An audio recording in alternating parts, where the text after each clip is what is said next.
Köszöntöm Önöket, kedves nézőink! Önök az Alborion Televízió hírmagazinját, a Vármegye Krónikát látják október 7-én.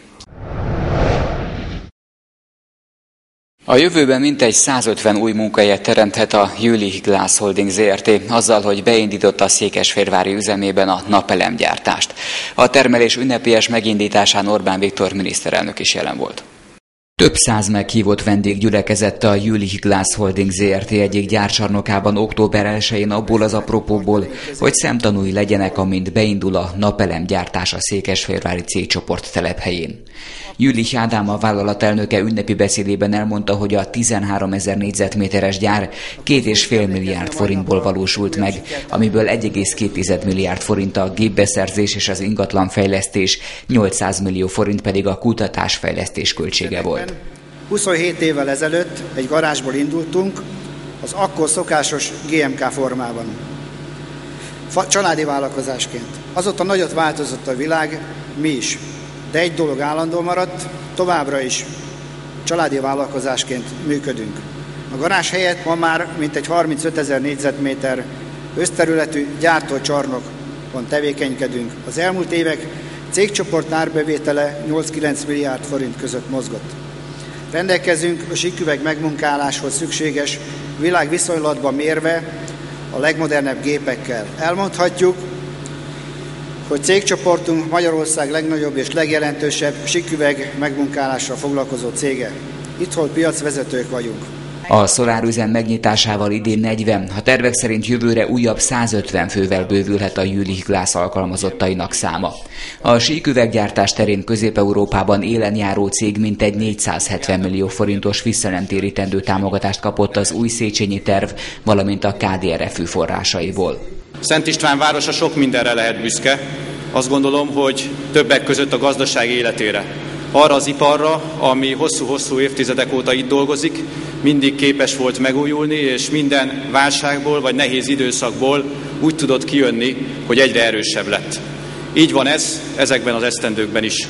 Így van ez, mert az állam, az önkormányzat és a helyi gazdaság képes összefogni, képes egymást erősíteni, egymást meghallgatni és együttműködésben dolgozni.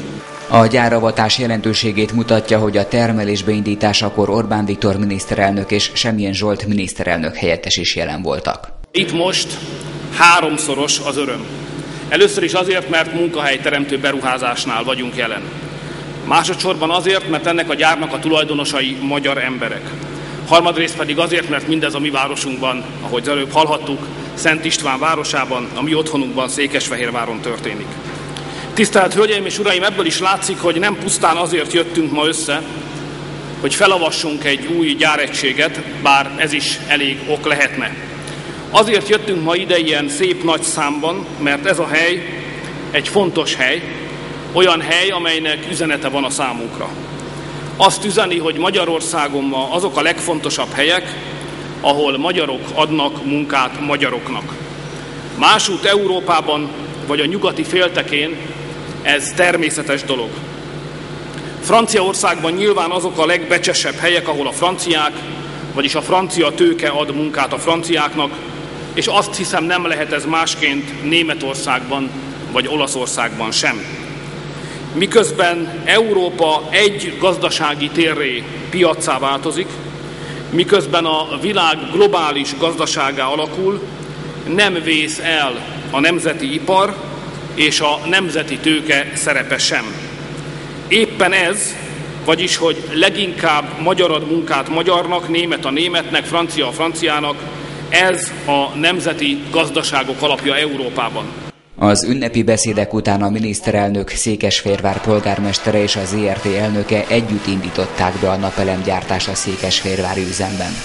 A vállalat már eddig is 8-9 milliárd forintos éves árbevétellel működött, de a tervek szerint a szolártechnológiából származó bevétel még ezt is meg fogja haladni a jövőben. Több mint 60 civil szervezet mutatkozhatott be a 4. civil napon október 1-én Székesfehérvár belvárosában. A programot az országban egyedülálló módon a szervezők összekapcsolták az Állatok Világnapjával. Október első szombatján egész napos rendezvény keretében lehetett ismerkedni a Székesfehérváron működő civil szervezetekkel, egyesületekkel, de nem csak az embereken volt a hangsúly a pláza előtti téren, a Liszt Ferenc utcában és a Városház téren. Kutyák csaholtak, macskák és galambok gubbasztottak a napsütésben, az önkéntesek gazdit próbáltak keresni az árvaállatoknak, az állatgyógyászok tanácsokat osztottak, az állatmenhelyek, állatvédő alakulatok is felvonultak, sőt a kutyaiskolák is hirdették magukat, hiszen az Állatok Világnapja alkalmából a felelős állattartás fontosságára próbálták felhívni a figyelmet a szervezők. Az önkormányzat, az Alphabet Kft., a Jukanuba és az Alba Pláza gondoskodott a színes és szórakoztató programról, a zenés, táncos, énekes előadások mellett beszélgetések keretében ismertethették tevékenységük főelemeit a civilek, de az állattartás felelősségéről beszélt Vörös Zsuzsanna öttusázó is, és dedikáltak a Szapafehérvár hokisai, valamint a Videoton focistái. Több mint 60 civil szervezet osztotta kiadványait, invitálta az érdeklődőket standjához, ahol természetesen akadt olyan egyesület is, mely a taktoborzással is próbálkozott. Ez az az időpont, amikor népszerűsíteni tudjuk például a folyamatosan futó szakkörünket. Jelenleg 11 gyerek van, aki modellező szakkörre jár. Hát szeretnénk, hogyha többen jelentkeznének idén is. Bízunk benne, hogy a mai nap eredménye legalább 5 gyerek lesz, aki újként jelentkezik. Van egy-kettő, aki lemorzsolódik.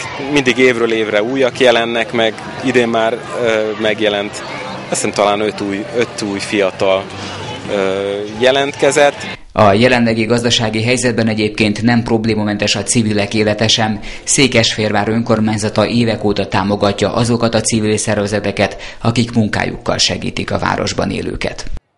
Elkészült a C00 jelű csapadékvíz csatorna a Donát utca és a Topolyai utca között, így az Öreghegy Budai út felőli részén a Köfémen és a Ráchegyen is megoldódhat a csapadékvíz elvezetése egy-egy nagyobb eső vagy holvadás után. A majd 100 milliós beruházás elkészüléséről a város polgármestere dr. Cselpalkovics András tartott sajtótájékoztatót, melyen jelen voltak a terület képviselői is. Út alatti átfúrás, mintegy 500 méternyi nagy keresztmetszetű csőhálózat. Nagy vonalakban emiatt nem kell már tartaniuk az Öreghegy keleti részén élőknek a nagy mennyiségű esővíztől és a hóolvadástól.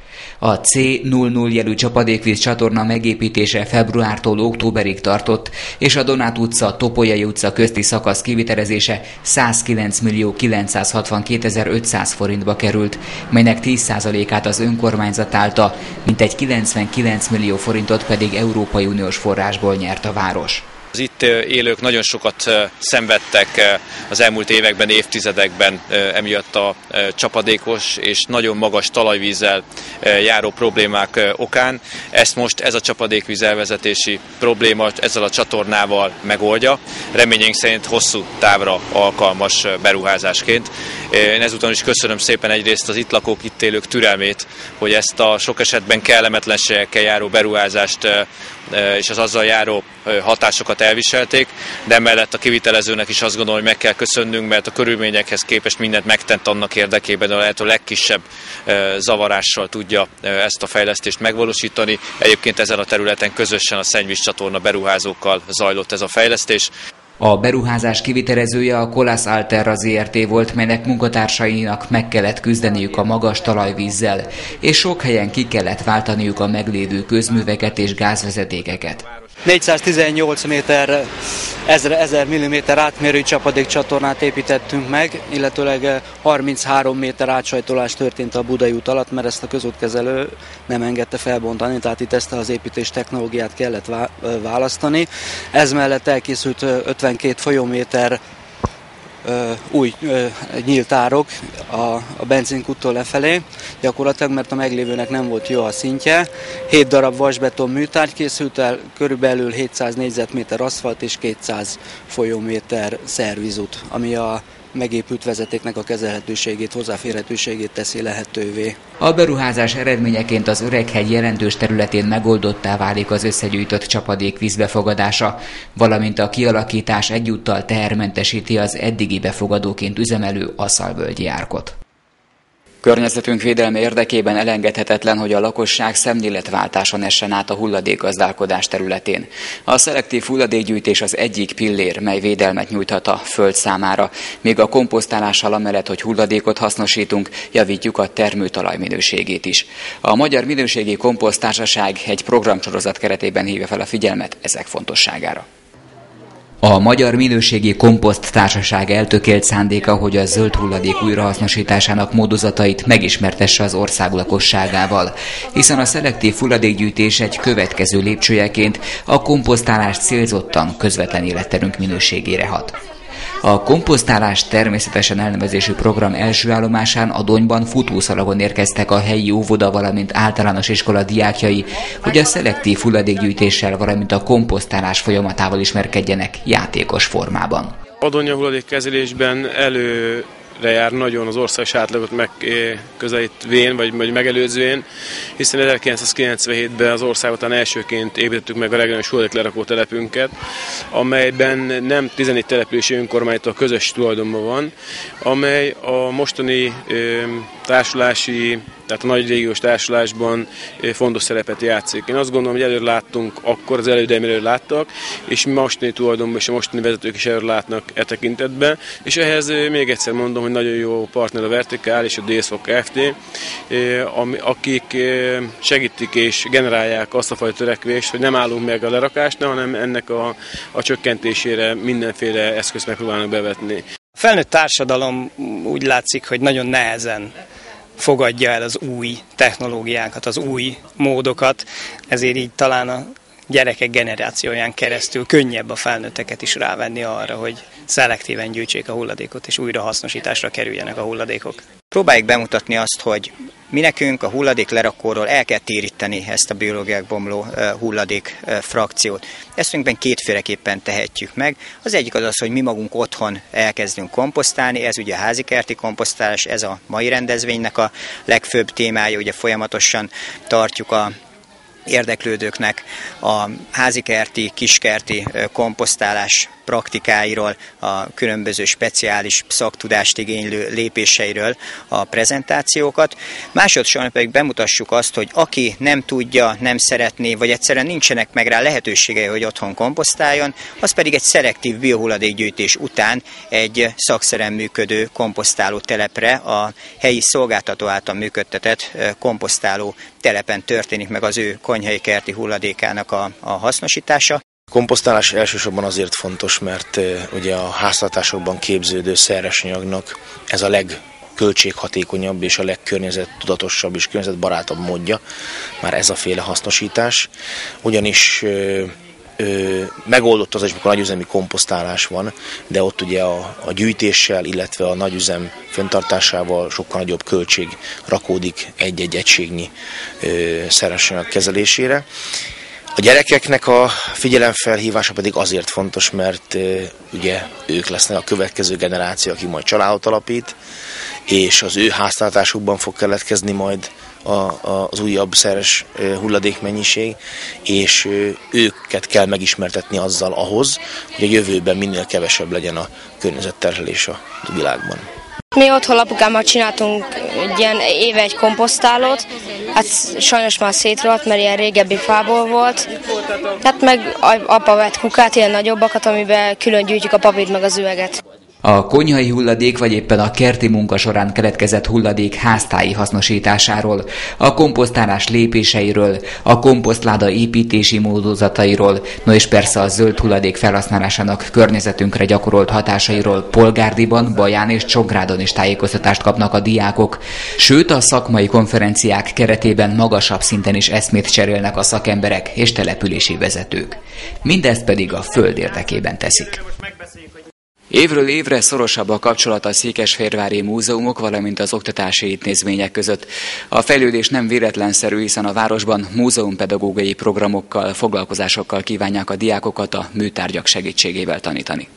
A Székesfehérvári Egyházmegyei Múzeumban immár 5. alkalommal gyülekeztek a város pedagógusai, hogy részt vegyenek a múzeumpedagógiai évnyitón. Ez a fórum tulajdonképpen egy piac, egy vásár, melyen a múzeumpedagógusok programot kínálnak a tanárok, de legfőképp az iskolások számára, melyekre aztán tananyagot építhetnek a műtárgyak megismerésével. Tudjuk azt, hogy sok előírás, szabály köti a pedagógusok kezét, de mégis látjuk azt, hogy egyre több tanár veszi igénybe a múzeum pedagógiai szolgáltatásait a múzeumoknak, ugyanis az itt szerzett élményszerű információk, ismeretek, azok sokkal biztosabban és hosszabb ideig raktározódnak el a diákok fejében, és ezek az ismeretek ráadásul praktikus ismeretek is, amelyeket akár egy adott szituációban fel tud eleveníteni, használni tud, tehát beépül az ő általános műveltségébe, ismeretanyagába. A múzeum tudást, információt közöl, az iskolákban pedig például a történelem vagy éppen a rajzórák keretében arról tanítanak, ami a múzeumban megtalálható. Mégis nagyon sokáig egy fal volt az oktatási intézmények és a múzeumok között. Mintegy 10 éve azonban a közeledés folyamatos, és az együttműködést nagyban segítik a pályázatok. Talán nem is tudom, 4 évvel ezelőtt indítottuk el az első múzeumpedagógiai évnyitónkat, akkor mindösszesen 4 tanár volt jelen, és évről évre többen vannak. Tehát azt gondolom, hogy így a projektek kapcsán is, illetve az a kínálat, amit most már a múzeumok tudnak nyújtani, az egyre szimpatikusabbá válik az oktatásnak, illetve aki kipróbálja ezeket a programokat, ők hasznosnak tartják, és emiatt aztán egyre szorosabbá válik ez a kapcsolat. De van még mind dolgozni, tehát azt szeretnénk, hogyha nem csak a székesfehérvári, de mondjuk az egész megyétben lévő iskolák részt tudnának venni ezeken a programokon. Ez nem könnyű ugye az utazás miatt is. Tehát vannak még feladatok, hogy az iskolák és a múzeumok még szorosabban, még inkább össze tudjanak kapcsolódni. Én nagyon sok gyerekkel találkoztam, aki mondjuk a múzeumok éjszakáján a szüleivel együtt jött vissza, és mondta el, hogy ő mit tapasztalt akkor, amikor múzeumi órára járt, illetve a múzeumot nagyon sok szülő hívja fel, hogy konkrétan mi az a tárgy, amit készítettünk, vagy mi az a kis római kenőcs, amit készítettünk a foglalkozáson, mert szeretnének ajándékba adni ilyet. És én azt gondolom, hogy az, hogy a gyerekekben tovább él az, amit láttak és tapasztaltak a múzeumban, ez maximális siker. A múzeumi tanórák alkalmával szerepjátékok, kérdés-felelet-játékok, élménybeszámolók, szemléltetőeszközök, kézműves foglalkozások színesítik a programot, hogy élményszerűen ismerkedhessenek a diákok a műtárgyakkal, a múlttal. A tanév nyitánya után nem sokkal készült el a Szent Imre Általános Iskola udvarán az a játszótér, melyet a Katolikus Egyház és Székesfehérvár önkormányzata közös erővel épített. Az általános iskolák növendékei gyerekek, és a gyerekek játszani szeretnek a legjobban.